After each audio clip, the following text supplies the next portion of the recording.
Do you have dry, flaky lips always at the wrong time? If you're like most women, you either use a toothbrush or a spoolie to exfoliate your lips.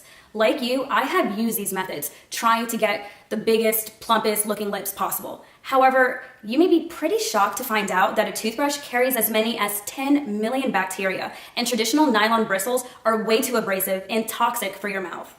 I was so frustrated with these options that I decided to create a tool specifically made just for the lips. That is why I created the LipScrub Brush, the world's first lip exfoliating beauty brush designed to rid your lips of dry, flaky skin and reveal pink, plump, healthy looking lips. Unlike a toothbrush or spoolie, the LipScrub brush uses activated charcoal bristles to prevent harmful bacteria from living on the brush. You are also able to get hard to reach areas of the mouth like the outer lining of the lips, the two innermost corners, and the cupid's bow. So if you are ready to bring the LipScrub brush into your makeup bag, then click on the link now and get it for the lowest price it will ever be offered.